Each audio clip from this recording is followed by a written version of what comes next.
Hey, Spirit Fam, Oracle Bria Marie back with you today. I have missed you guys so much, and in this video here, I am going to tell you guys what my vacation was like last week.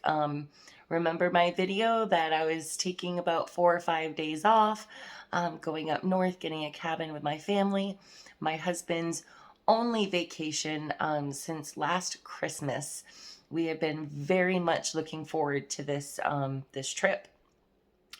And aside from that, I was also going through a bit of a transition period where I know things are changing in my life, in business aspects. As you all know, I've been working with Katie Mikey. We're doing true crime investigating together. We're working on actually creating a podcast, and like this is a big deal. I feel very big things for this. I'm excited, but of course I also have my own things going on. She has her own things going on. So I'm really just trying to navigate and figure out, what platform I'm going to use to continue doing my tarot readings and all kinds of fun stuff. Anyway, my mind was going crazy. And let's get into before, during, and now after my vacation and what's happened.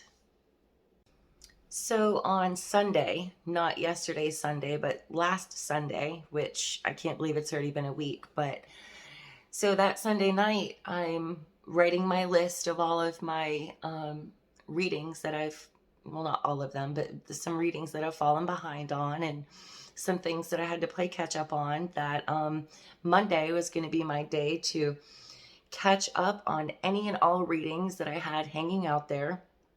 I was going to clean my house and pack. And Tuesday, we were going to leave. Okay, well, plans changed. I actually woke up Sunday morning in excruciating pain. And I'm going to give you a little background on what's going on with me as far as health-wise. So I was 16 when I had my first son. I was very young. And within weeks of his birth, I started having gallbladder attacks. And I had about 3 or 4 of them before I had an ultrasound. It was identified, it was removed, and that was a long lost problem. I've always had stomach issues. I've always had IBS or severe gas problems. About 6 years ago, I actually got C. diff, which is an intestinal infection that actually kills people. And I felt like I was dying then, but the pain was nothing compared to what I experience now. And back about 9 years ago, 10 years ago, I started to get really strong attacks that felt like gallstone attacks, but I didn't have a gallbladder.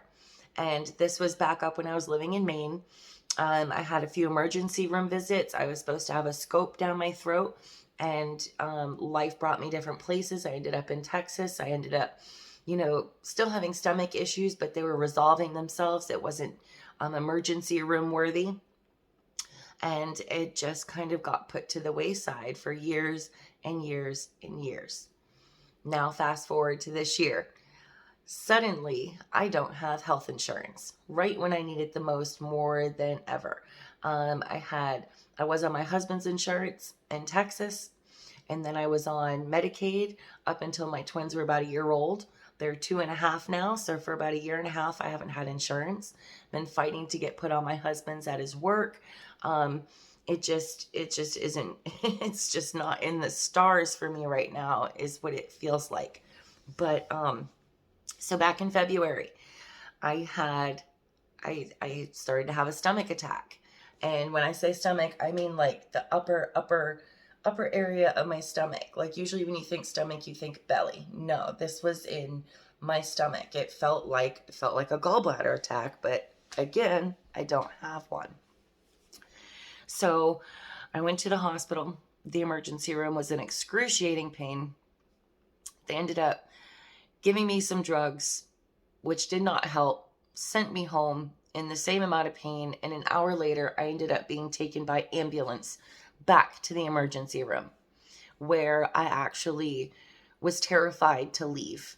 I begged them to admit me so we could figure out what was wrong, because I was just so scared to go home and to have these issues again. My husband works 6 days a week. I'm home alone with our 2.5-year-old twins. I pick up my 4-year-old every day. I have a 15-year-old. I need to be healthy. I can't live like this. So a couple of days later, when it was all said and done, I didn't think too much of it. It had been years and years and years since I had had such a major attack. I didn't think it was about to become a regular part of my life. Fast forward to April. Happens again. Call my husband at work, tell him I have to go to the hospital now. Same thing. They, try to put a Band-Aid on it. It doesn't work. I go home, and then the next morning, I think I went to hospital by ambulance. From those 4 visits alone, I have upwards of $20,000 in hospital bills that I was denied financial assistance for. My husband makes too much to get assistance, but not enough to keep up on even the payment plans that they want me to make for all of these different bills. Now, they refer me to a GI doctor, and I go see her. Immediately, I go see her.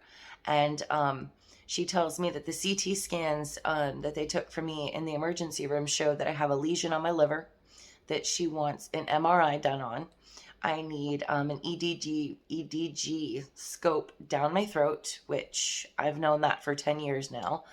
And then a colonoscopy, because I also have other unrelated issues, probably related. I don't know, right? I'm not a doctor. So this was 5 months ago. I went and saw her. And this was the same time that I was trying to apply for assistance, and I really thought I was going to get it. And if I had got it, because see, she does these procedures through the hospital.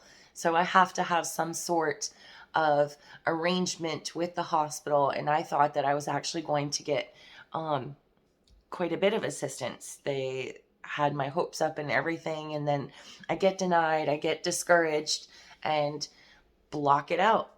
Just block it out and keep going. Well, Monday morning, I woke up with another attack. And when they set on, it's like this sense of panic, even though I try not to.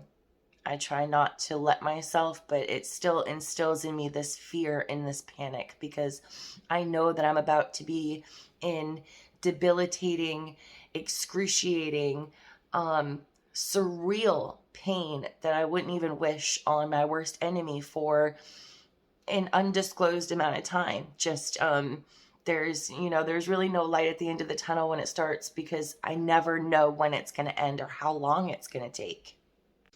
This pain very quickly becomes so intense that I start dry heaving, I start throwing up bile, and once I start, I don't stop. And again, it reminds me a lot of gallstones, because when I would eat the wrong foods that would cause my gallstones to act up, I could throw up and be sick and get all of that food out of my system, and then the symptoms would subside.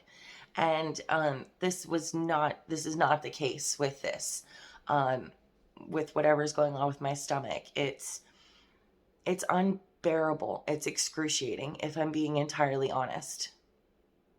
So Monday morning, just as much as I had a list of stuff that I wanted to get done before we went up to the cabin, so did my husband at work. It was his last day of work, and he had a bunch of stuff that he wanted to knock out to get done before he left. And a few hours into this pain, I'm literally on the toilet with a bucket in severe debilitating pain. And this isn't the flu we're talking about here. Okay, this isn't COVID. This isn't a sickness. This is something wrong with my stomach. And I called him and I was like, I have to go to the hospital. I have to go now. And no questions asked. He's like, all right, I'm coming.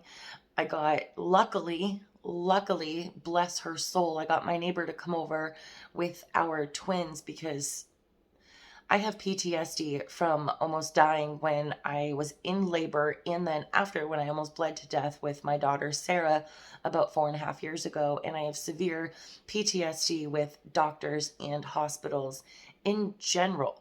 In general, I already have trust issues with them. Just the atmosphere of a hospital really just, it affects me. So I definitely don't want to be there alone. So I was very grateful that he was able to come with me. Now, not having insurance, okay, and not being able to really explain what's going on with me, other than I'm having severe stomach pain and please make it stop. They kind of look at me like either I'm a drug seeker or like I'm friggin' schizophrenic. I don't even know, because by the time I get to the emergency room, my pain is almost at a climax. And what this means is that it's starting to get me agitated now. I'm almost like clawing at my stomach and at my chest.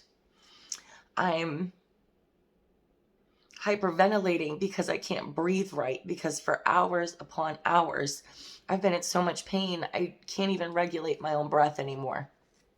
I can't sit. I can't be in a sitting position. I'm in a waiting room in the emergency room at the hospital, or in the waiting room. I had to lock myself in the bathroom and rock on my hands and knees on the floor and just rock back and forth, and then sit up with my knees to my chest and rock this way. And at this point, I'm moaning. I'm starting to scream. I'm asking if they have a bed or a room that they can get me in. And I know that they take people by severity. They also take people by insurance. And they also take people by what they think, by what they see. I don't understand how many different ways I can express my pain. I can be in screaming pain, and they look at me like I need to calm down. Like, yeah, calm down. I'm in fucking pain, people. What don't you get? I'm not a lunatic. And then my pain gets so severe that I get over that climax and I come back down, and the pain is so bad that I can't scream anymore. I can't moan anymore. I can't talk and answer questions anymore. So they come in the room and they're like, "Oh, you're sleeping. You look peaceful." And I'm like, "No, I am in so much goddamn pain that I'm passing out from it. It is making me pass out. I can't talk. I can't even express myself." And at this point, they think I'm fine, which is the total opposite of this screaming. They just don't get it. What does someone actually look like when they're in pain? When they're in a pain that you can't physically see. If you can't see blood, you don't see an arm hanging off. If you can't see it on the outside, how exactly is somebody expressing in the correct way their internal pain?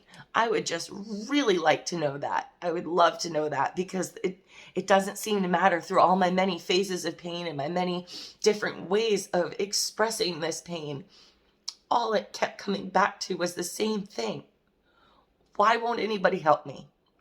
Why won't anybody help me? By the time the doctor came in the room, I was so worked up. He didn't ask me any questions at all. He didn't touch me. He didn't look at me.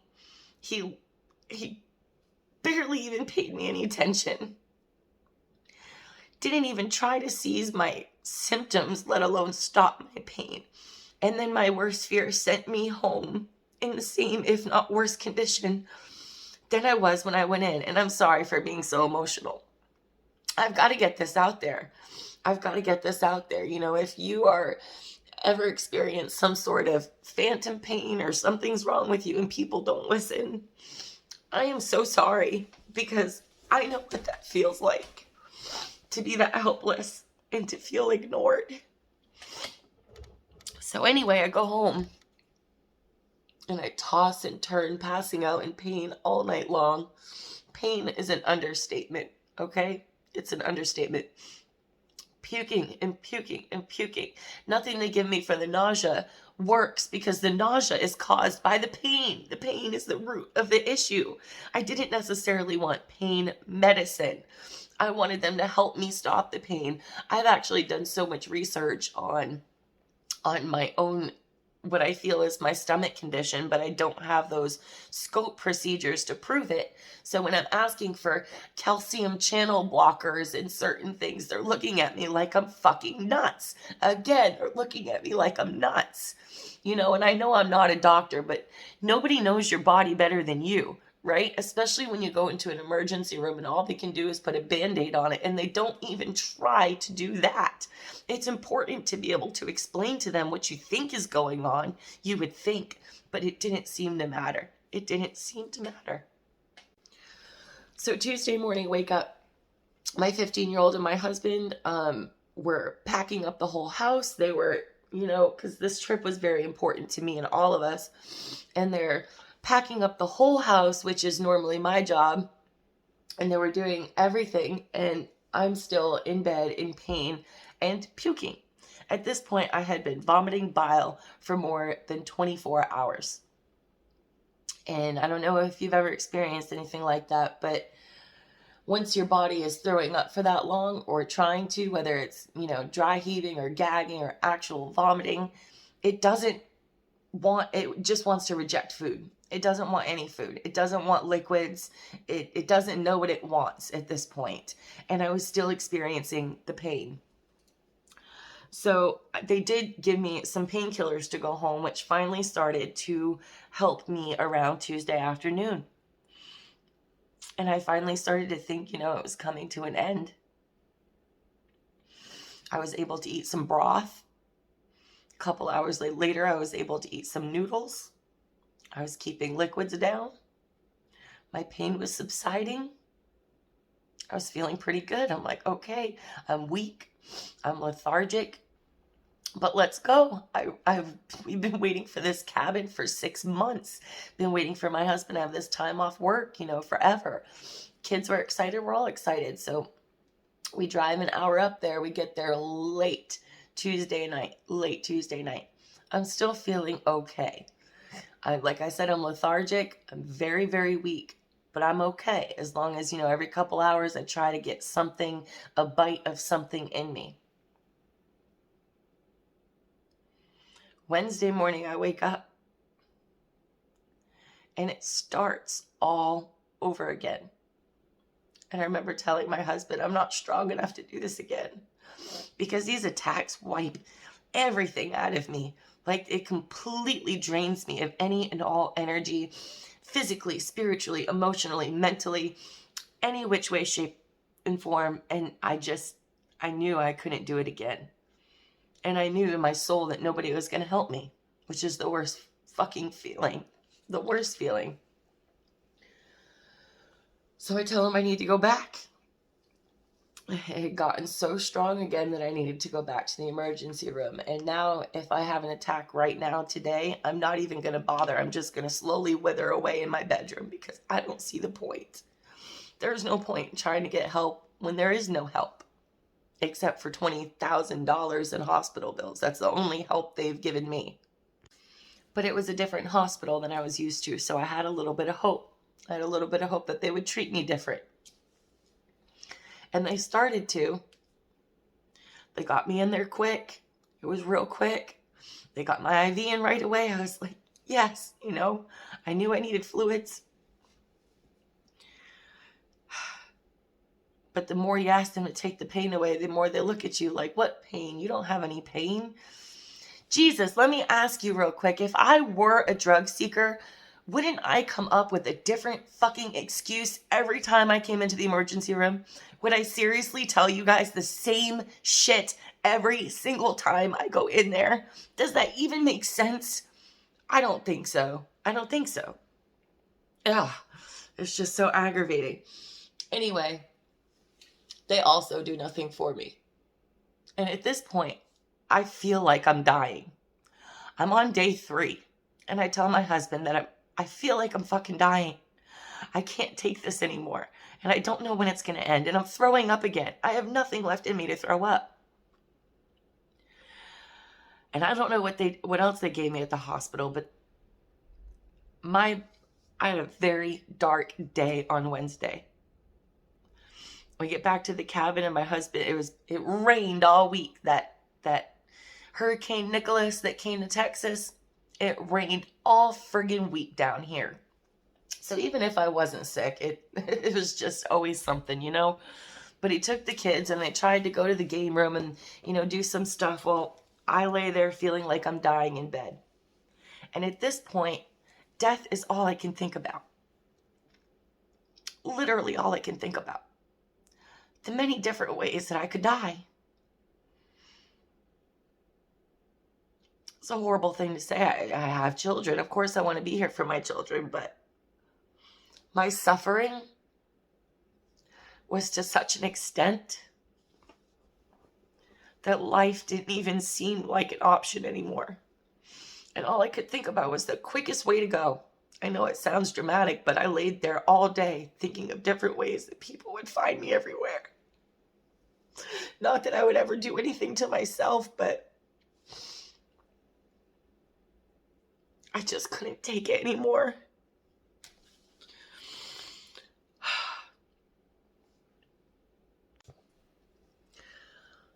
Come Thursday, my pain finally subsided, but now I'm sick to my stomach. I had lost 7 pounds in 4 days. I couldn't eat 2 or 3 dried Cheerios at a time without wanting to throw them back up. And when I was able to keep them down, it was an awful sick to the stomach feeling. I couldn't sleep. At this point, I'm deliriously tired. I mean, I know I'm psychic anyway, but I was getting some crazy ass visions. I was hearing loops of repetitive shit in my head that I've never heard before. It was just a very dark time these last couple days, Wednesday and Thursday. We ended up leaving the cabin a day early. But I couldn't even go home when he brought the kids home Wednesday night. I couldn't even make the hour drive back because I was still in so much pain. Finally, the pain subsided, and all that mattered was being able to keep food down. Slowly but surely, I was able to take a bite of a banana here, a sip of a water there. Couldn't eat crackers. I opened up a can of chicken noodle soup and I was gagging at this point. I had no energy at all. At all. Even today, what is today? Monday? So Friday was my first day where I was actually, I'm not even going to say okay. I just wasn't in pain on Friday.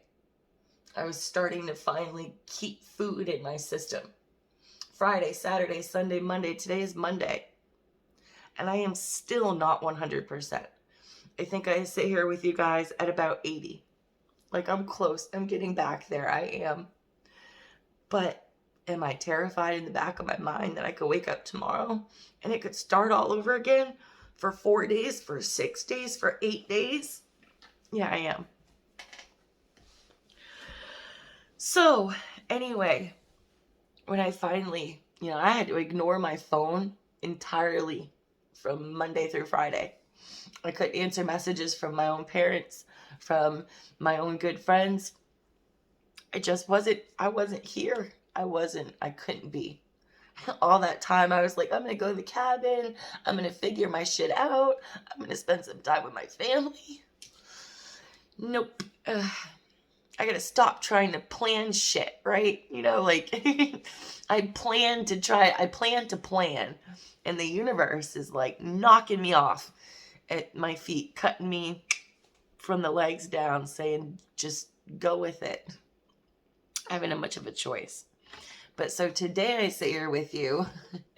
I still have those readings that I have to do, those last few readings. I still don't know what my plan is for the future. And you know what? I'm not forcing anything. I'm not rushing it. It'll all work out. Right now, what's most important is my health and getting these procedures done. So a friend of mine actually created a GoFundMe for me. So while my husband and I are busy trying to nick away at these ridiculous hospital bills that I think it's about $3,500 is what these 3 procedures cost. And then like $300 down just to schedule them. And I swear she's an earth angel. She created me this GoFundMe. I wasn't even expecting it to help me with the costs of the procedures. So I'm not asking you guys to donate. If you can, that's great. But if you can't, if you could share this or even $1, like everything helps at this point, because I've got to find out what is going on with me. I've got to find out sooner than later. But that's what my week was like. And then, and then Friday, I'm finally feeling like, I'm alive, even though I'm extremely weak. All weekend long I've been dizzy, extremely dizzy, still can't really play with my kids, extremely lethargic. Now my stomach is distended and gassy. I'm having intestinal pain. It's never ending. But Friday morning, I wake up to the news that a good friend of mine, a neighbor of mine, had passed away due to complications of pneumonia and COVID. And then from my bed all week, I've been trying to work on this Gabby Petito case. Just heartbroken that web sleuths from across the globe are in real time working on this case online, and I couldn't be a part of it. It's just so discouraging, not like I could solve it, or like it was gonna be the case that got me 5 million subscribers. It wasn't even about that. It's something that interests me, that I wanted to do, and I couldn't do it. And then they find her last night, and it's just like death. Death has been the recurring theme of my week. And I've learned a lot of spiritual lessons. My husband and I were joking around the other night, and I was like, don't mess with me. I've stared death in the eyes. And we just laughed, because that's all we could do. Poor guy, he's felt so helpless. Feels so helpless himself when it happens. There's nothing that he can really do either. So I wanted to come on today and let you guys know what my last week was like, what my vacation was like. Wanted to update all of you on my health, just in case, I drop off again for another week. You guys have an idea of what might be going on. I didn't just, abandon you all. I'm so close to 500 followers here on Twintuition, and I am just, so excited. I think I've got like 56 on my YouTube channel, and then like another 1,200 almost on TikTok, about 300 on Instagram. All of these since January of this year. I've been busting my little butt, and it feels good. And I'm about to get back to it. But I want you guys to know that human suffering has been on my mind a lot this week. I couldn't imagine living 100 years ago during a plague, during a sickness or an illness, or having something wrong with you, having a cancer 100 years ago, and just literally laying in bed every day in pain. Like, it never really dawned on me just how massive human suffering is across the globe. Even here in America, a middle-class woman, and yes, I don't have insurance, but I'm still suffering. I am still in severe, debilitating pain, feeling like I'm dying, and nobody should have to do that. And I just want anybody out there who's laying in bed in pain, feeling like it's never going to end, that I am so sorry, and you are not alone. You are not alone. And I also wanted to say that it gave my purpose so much more meaning. I love helping people. I love being a healer. I love being a life path coach. My neighbor who passed away, I recently spent 3 weeks doing every other day readings, health readings for his wife. And I became very, very close to her, built a very strong connection, very strong friendship. And his passing really affected me. It's been a long time since I've had someone close to me affect me as much as this one did. And there is a lot of suffering on this earth, you know, but we can't live in that dark space. You know, I was there, but I'm not going to stay in it. You know, I am light. You are light. We are all beings of loving light, spiritual beings, brought down to this earthly plane to spread love and light and healing amongst the darkness. You know, as light workers, we will always forever be fighting the darkness. There will always be suffering. There will always be somebody out there who feels hopeless. That's why it's all that much more important that I continue to follow my life journey and you continue to follow yours. Because together, as we all link, we can find that one person who feels alone and is suffering and feels hopeless, and bring them even just a shred of hope in their darkest hour, like many of you have for me over the last few days, by creating me different ways to help me raise money, by checking on me, giving me hope that I didn't have, making me grateful that I am still alive. I thought for sure it was going to kill me, guys. I really did. I did. I'm only 35 fucking years old. I shouldn't have to feel that way. Nobody should. But I'm here. Still here. So it's time to get to work. I don't know what you guys are going to start seeing, what content's going to come out. It's really just going to be wherever my passions lie. Wherever spirit pulls me, wherever I go is wherever I'm meant to be. And I just hope to have you all with me on my journey, following me as always. You know, I love following you guys on your journeys as well. And together, we're going to bring light to this world. We're going to bring healing, and we're going to bring hope. Love, light, and blessings, guys. Bye.